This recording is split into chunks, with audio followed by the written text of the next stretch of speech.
ગોંડલના મુખ્ય શાક માર્કેટ વિસ્તારમાં ટ્રાફિકની સમસ્યા અને મહિલાઓની સુરક્ષાને ધ્યાનમાં રાખી નગરપાલિકા અને પોલીસ તંત્ર દ્વારા દબાણ હટાવ ઝુંબેશ હાથ ધરવામાં આવી હતી। મહિલાઓની છેડતી તેમજ મોબાઈલ અને પાકીટ ચોરીના વધતા બનાવને પગલે તંત્ર એક્શન મોડમાં આવ્યું હતું। માંડવી ચોક શાક માર્કેટ, નાની બજાર અને ગુંદાળા શેરીમાંથી લારીઓ, રેકડીઓ અને વધારાના ટેબલ અને બોર્ડ દૂર કરવાની રસ્તાઓ ખુલ્લા કરવામાં આવ્યા હતા। ઝુંબેશમાં પાલિકા હોદ્દેદારો, પોલીસ અને ટીઆરબીના જવાનો જોડાયા હતા।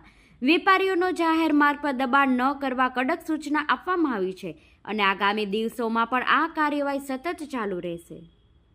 શાક માર્કેટનો પ્રશ્ન હતો, જે રીતે થડાવાળા હતા એ લોકોએ સ્વાભાવિક રીતે રેકડીઓ કરીને દબાણ કર્યું હતું, જેનાથી બહેનો દીકરીઓને હાલવા ચાલવાથી લઈને શાકભાજીના માર્કેટમાં જવું હોય ઘણા બધા વિપરીત પરિસ્થિતિઓ થતી હતી। તેના અનુસંધાને તેમજ જે મુખ્ય નાની બજાર છે, મોટી બજાર છે, તીનબત્તી ચોક છે, માંડવી ચોક છે, આવા વિસ્તારોની અંદર ટ્રાફિકની સમસ્યા ગોંડલની જનતાને નડતી હતી। અવારનવાર લોકોની રજૂઆત હતી। એના અનુસંધાને આપણા માનનીય ડીવાયએસપી સાહેબ, કેજી ઝાલા સાહેબ, બંને એ ડિવિઝન અને બી ડિવિઝનના પીઆઈ સાહેબો ને સાથે નગરપાલિકાના બધા અધિકારીઓ પદાધિકારીઓ સાથે એક સંયુક્ત ઓપરેશન જેને કહેવાય કે ભાઈ ટ્રાફિક સમસ્યાનું નિવારણ આપણે બધાને કરવું છે। તો એના અનુસંધાને જેને દબાણ કર્યા હતા એને અત્યારે સૂચનાઓ આપી છે।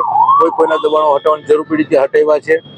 હજી આવતા દિવસોની અંદર આ રોજની આ શરૂ રહેશે। આ એક દિવસ કે 2 દિવસ 5 દિવસ માટે નથી। હું ગોંડલની જનતા, ગોંડલના વેપારી મિત્રોને ખાસ કરીને નમ્ર અપીલ અને વિનંતી કરું છું કે આપના તરફથી જો કોઈ દબાણ હોય તો આપ સ્વૈચ્છિક રીતે હટાવી લ્યો। નગરપાલિકા અને પોલીસને કોઈ કાર્યવાહી કરવી પડે એ વ્યાજબી વાત વેપારી માટે ન કહેવાય। જેથી કરીને અમારી વિનંતી પણ છે કે આપ સ્વૈચ્છિક દબાણ હટાવજો, પણ અન્યથા જો કોઈ દબાણ નહીં હટાવે તો એની ઉપર કાયદેસર કાર્યવાહી કરશું।